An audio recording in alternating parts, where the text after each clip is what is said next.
Let's go to the NBA, though, because we have not seen these people. Hello, everyone. Since Jason Tatum made his return to the Celtics, and since he's come back, Tatum has put up 35 combined points against the Mavs and Cavs in what has been 2 wins, including an 11-point victory over a top 5 team in the East. The Celtics are now only 2.5 games behind the Pistons, who have lost 4 straight games for the top seed in the East. In a win over the Mavericks, Tatum became the 4th Celtics player with 15 points, 10 boards, 5 dimes. He's been so impressive. But as we say hello to Brian Windhorst, hello, Vince Goodwill. Oh, there you go. There you see the numbers there in the standings.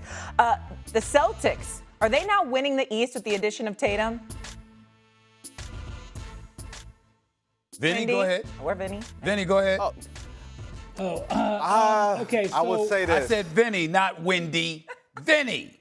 V as in a V. But go ahead. Go ahead. good Monday morning to you, too. Exactly. Good morning, everybody. I will say this. I can no longer summarily dismiss the Celtics as a true contender in the Eastern Conference the way I did before I saw Jason Tatum play. Now, I still have questions. The Celtics have 13 games in 25 days this month. If Tatum were to play in every single game, I think you have to see him go through the rigors of the NBA schedule to see how he comes out with fatigue and the wear and tear that's naturally going to come on his body. Like in the second half, he had a great first half. In that second half, he slowed down. He was a -10. He was a -3 overall. I'm just going to attribute that to the Cleveland Cavaliers comeback and Jason Tatum getting himself acclimated. But, guys, I don't think anybody could have expected him to look as fluid as he has looked in these 2 games so far against decent enough competition, at least yesterday in the Cavs. I think they have a very realistic chance, Stephen A. and Brian, of getting to the finals just because the East is so flawed. It's all going to be dependent on matchups. I'm looking forward to seeing the Knicks and Celtics April 9th at the Garden. Maybe that'll give us the final answers that we need to know about both of those clubs. Wendy? Before Wendy chimes in. Vince, you were dismissing them? I'm saying before Wendy chimes in, Vinny, went on First Take, when we say the word fluid, we say fluid. We say fluid. Just Wendy teach you. Wendy teach you. You understand what I'm saying? We say fluid. Just you know that. Go ahead, Wendy. Go ahead, Wendy. Go ahead, Wendy. Vince, you were dismissing them before this. That's a different discussion. I don't think this could have gone better for Tatum and the Celtics. Okay, now if he had looked shaky and rusty and he had started 2-15 shooting, I would have been on here this morning, Shae, saying, "Hey, take it easy. Don't overreact to a bad performance. Give him some time." So I'm going to say the same thing. Take it easy. Let's not just assume that all of a sudden, because he's looked relatively good, that the Celtics are going to run away with this. Having said this, I was having a difficult time over the last month or two trying to discern the difference between these top 4 teams in the Eastern Conference. And I agree with what you said on this, Vince, that it's going to come down to health, and it's going to come down to matchups, and it's going to come down to who has a good shooting streak. Because yesterday, for example, the Cavs went ice cold in the second quarter of this game, and some of it was the Celtics defense, some of it was they just missed shots. But Tatum, guys, he looks pretty good. Like one of the things I was watching was, does he go into his step back game? Because the step back is what he hurt that Achilles on. Right out of the gate on Friday, he went to the step back. Now, I'm sure he would never have come back if he didn't trust it, but I just wanted to see it. They're not letting us watch these practices, and I thought he looked good. I thought his explosion to the basket looked relatively good. He was able to get to the foul line. Now, let me say, tomorrow night, the Celtics are playing a very interesting game in San Antonio. I didn't feel that the Cavs targeted Tatum. The Cavs had some different things in their game plan. They were going at Sam Hauser, for example, coming out of the gate. They had Sam Merrill as the defender on Tatum to start the game. I will be interested to see tomorrow, after the Spurs, who are maybe the hottest team in the league right now, have now watched Jason Tatum play 2 games in 54 minutes, if they go at him a little bit and test him. So that's the next thing I want to see. A great week coming up for Jason Tatum at San Antonio on Tuesday, at Oklahoma City on Thursday. Let's revisit this at the end of the week, guys. But I couldn't be more pleased with how good Tatum looked, and I definitely have Boston at the top of my list in the Eastern Conference right now. I agree with you. I think they got to be at the top of the list right now, considering the fact that we see Jason Tatum on the court. He comes out. He comes out in his first game Friday night, electrified the crowd at TD Garden, and dropped a double-double against Cleveland last night. He scores 14 points in his first 12 minutes of action, balled out in the first quarter before going cold and then hitting a couple of shots late, to help seal the deal. But the bottom line is this: when you look at the Boston Celtics, Vucevic is out, and he's going to be out for about another month or so. He's going to be back in the lineup, of course. You got Tatum back in the lineup. You've seen what Pritchard has done for you. You see what Derek Brown can do for you. Jaylen Brown is an MVP candidate. Joey Mazzulla, as far as I'm concerned, is a favorite for Coach of the Year honors as well. When you look at all of the stuff that Boston has going for them, you can't say enough about what you're seeing from them. I would say this, though. I'm not going to judge Tatum too harshly against San Antonio. He clearly still is trying to get his legs under him. He hasn't really been tested yet where we've seen whether or not he can provide any lift or whatever. And Wendy and Vinny, I think that it's going to be a couple of weeks before we see something like that unfold. We just got to make sure that he's going to stay healthy. Wish him nothing but the best, and we'll go from there. To Cleveland, I will say this. Ice cold, yes, it's just the second quarter. 0 of 14 from three-point range, 4 of 25 shooting. Just 2 points in the first 7 minutes and 21 seconds of the second quarter, and finish the whole quarter scoring just 10 points. Let me tell you why that's a bad sign. It contributes to the narrative. The Boston Celtics are coming in the house. By the way, they've already beaten you twice this year before they played you yesterday, okay? Then they beat you again. In all 3 meetings you've gone up against them, they've taken you out. We're looking at the Cleveland Cavaliers with Harden, with Donovan Mitchell back in the lineup. Yeah, he's been out for a few games, missed 4 games or whatever with the groin injury. But the bottom line, he still gave you 30. But you found a way to look at Cleveland and say to yourself, same questions about these brothers. We know they can play. We know they got the talent, but that little oomph is missing when you think about the Cleveland Cavaliers. It's missing, and it can't be missing against Cleveland. It can't be missing against Boston. It can't be missing against Detroit. It wasn't missing against the New York Knicks, and it can't come playoff time. This is the problem when you look at the Cleveland Cavaliers. The fact that the questions that we have coming into these matchups, we depart from those games with the same damn questions, which means that's the answer that we're looking for. Y'all ain't ready. And so they're going to have to show us otherwise. Otherwise, the moves that they made is going to be for naught. Yeah. Plain and simple. For the first time since 2019-2020, the Celtics swept the regular season series against the Cavs. You know who had the oomph? The Celtics. We stay in the East because the Knicks didn't have much working for them against the Lakers yesterday. They're on their West Coast road trip. No LeBron, no problem for Los Angeles, who never trailed against the Knicks. Luka put up 35 points, gave them room to catch up in the fourth, but New York just could not capitalize. The Knicks got 0 points on 6 shot attempts from Mikal Bridges in 27 minutes of work. 8 of 34 from 3 did the Knicks go against the Lakers. Is this a bad game or a bad sign for the Knicks, Stephen? Well, listen, you know what? You could say it's just a bad game, but damn it, I'm a Knicks fan, so we're going to keep it a buck. It's a bad sign. It's a bad sign. I've been seeing a few bad signs for the New York Knicks this year. I saw a bad sign in the 3 meetings they had against the Detroit Pistons. I saw a bad sign yesterday. I saw a bad sign the other day when they went up against Cleveland. Vinny and Wendy, I am not happy. I am not happy at all. And I'm going to tell you something right now. I'm very concerned about the Knicks. And what we're not going to do is with 2 dudes who do an exceptional job covering the NBA, okay? What we're not going to do is sit here and lie to the American public. We're not going to soft pedal this, all right?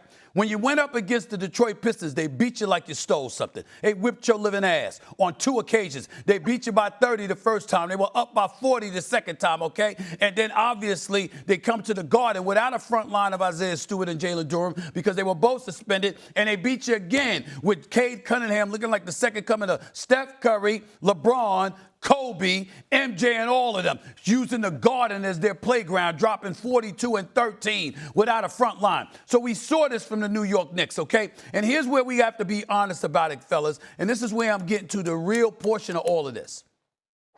This is not the same team under Tom Thibodeau. It's not the same team. They are softer. They are softer.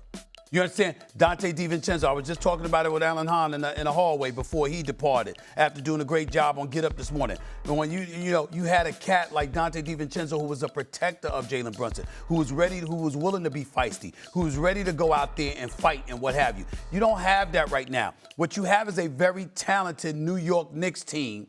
But when you look at a Detroit Pistons, to use that as an example, the attitude is, all right, fine, what's going to happen when we punch you in your face? What you going to do about it? And that's how they treat the Knicks, okay? That's how Cleveland treated the Knicks when the Knicks rolled up into Cleveland, Ohio, okay, off of Lake Erie. These are the problems that I have, all right? These are the problems that I have. I'm looking at a New York Knicks team with Mikal Bridges, who can play, all right, but he's not an all-star, but you gave up 4 unprotected first-round picks for him. I still blame Jalen Brunson for that. It's the only thing I blame Jalen Brunson for in his entire tenure with the New York Knicks, because he is a star. We appreciate him. We love him. He is the face of the franchise. But you got to be with Leon Rose and Dolan and those boys. You got to say, no, we can't give up that many assets. I know I want my boys here. I want him here. I want DiVincenzo here. I want Josh Hart here. I want it to be Villanova, East, Madison Square Garden. But you know what? At what price? And then I'm looking at the New York Knicks make mistakes yesterday at the Crypto.com arena, and I'm seeing Mike Brown, calm, cool, and collected, putting his hands in his pocket, chilling out. You know, Thibodeau would have been all in there behind. This is the kind of stuff that I'm talking about here. The feistiness, the grit, you know, the attitude. What we saw from the New York Knicks, they were like the little engine that could. They were like the cardiac kids. They were the teams that looked like they had a little something extra that they were pulling out of themselves just to make life a living hell for you.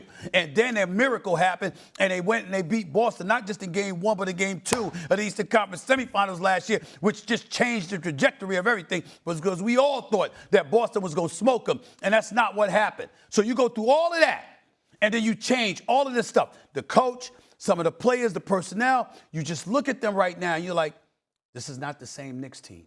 It's a damn good basketball team, talented enough to beat almost anybody in the NBA. But that little something extra, that little grit that you need, you don't see it from them at all. And that's why we're looking at Boston right now, and we're looking at Detroit right now as the two teams as the favorites in the Eastern Conference instead of the New York Knicks. I mean, heck, that was part of their identity, it feels like, last year. And now it's really has not been. Go ahead, Wendy. You could be right about all that. We could get to the end of the season and that little edge may not be there. Or we could get to the end of the season and the what this roster has been built to do could take over. I would just say you can't make that decision based on yesterday. There were 3 things going against the Knicks in this game. Vince, you were there. Was it a 12:30 start Pacific, or was it 1 o'clock? Yeah. 12:30? Yeah. It was 12:30. Right. 12:30, which is 3:30 Eastern Standard Time. How are you on Sunday afternoon at 12:30 in LA? Last Sunday, we saw the Spurs come into the Garden, noon start. They slept, walked. It happens. 2, spring forward. Oh, please. Spring forward, 12:30 start. Right off the bat, we got problems. Now, you can argue and say, well, Tibbs would have been in them and not let them get, and he'd have been at, getting them down at the breakfast room at 6 a.m. You may be right about that, but I'm just going to say to you, 12:30 start in LA on spring forward day. That's number 1. Number 2. Number 3, LeBron James ruled out in the pregame. Now, this is not a commentary on LeBron, but when LeBron doesn't play and Austin Reeves and Luka Doncic do, the Lakers are a better team.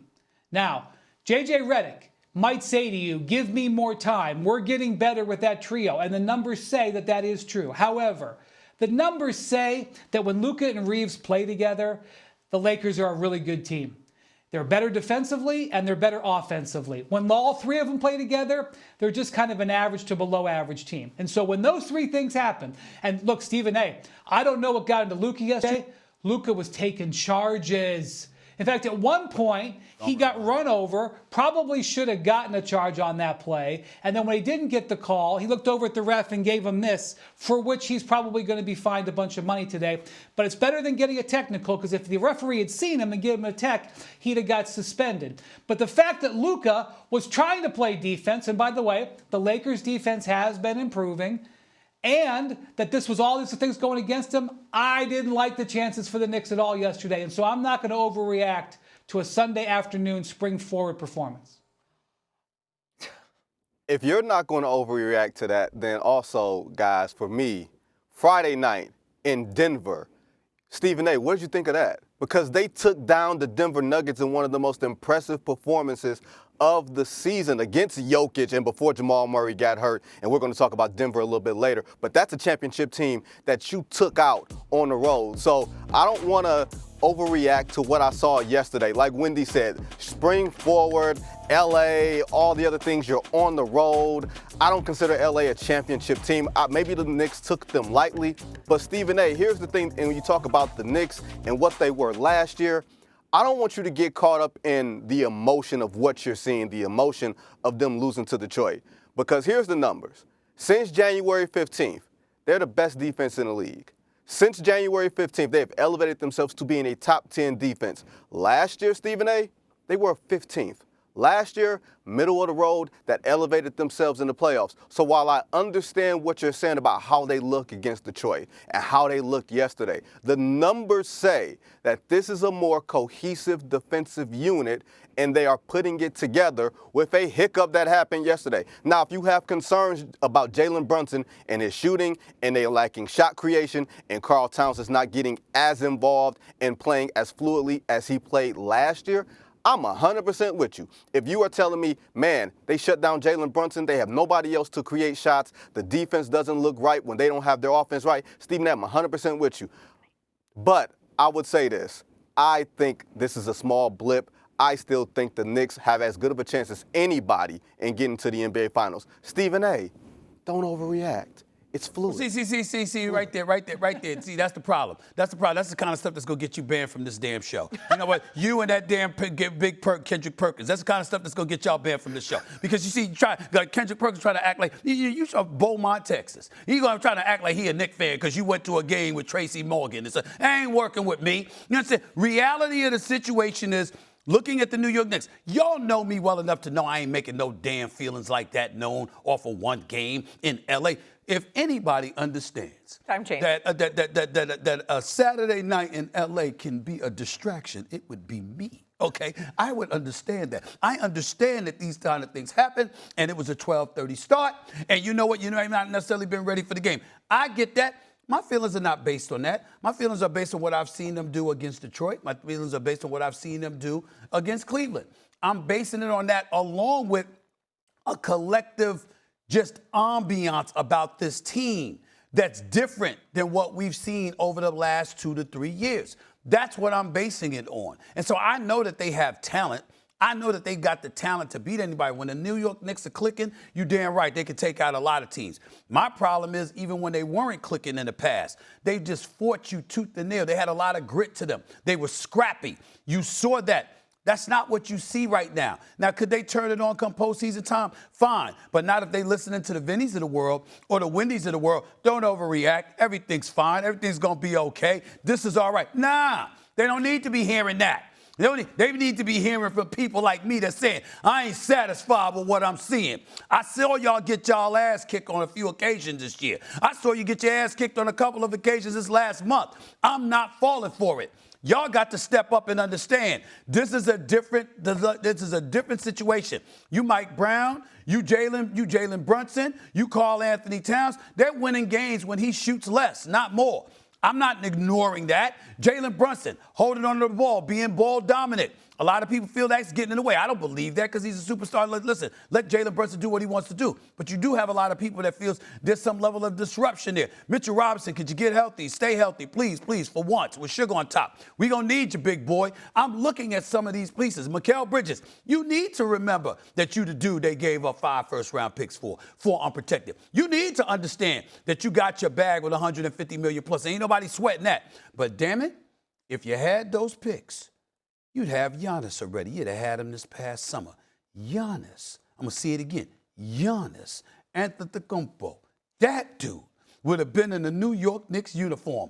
I'm sorry. You need to remember, you're responsible to some degree for that not happening. So you need to up your game. The New York Knicks need to stand the hell up, period. I'm going to say it until the cows come home. Don't listen to Vinny. Don't listen to Wendy. Wendy, I ain't going to tell the world where Wendy is living, but Wendy traveling all over the world. And Vinny traveling all over the country. Nobody give a damn. Don't listen to them. They ain't Knicks fans, okay? Vinny's sitting up there rooting for Detroit to kick y'all ass. Ignore him. He is not on your side. Don't listen to Vinny at all, okay? Don't get comfortable. Don't get relaxed. Don't assume that everything is going to be all right. All right. Do not do that. So, first of all, this is the 7th game where the Knicks have shot 25% or worse from 3. All have been losses. So we have seen something like this before. Also, I don't want to hear about the time change. They were in Denver on Friday. They already should have adjusted a little bit to the West Coast. My 4- and 3-year-olds have adjusted to the time change already. I don't want to hear about grown men having a problem with 1 hour.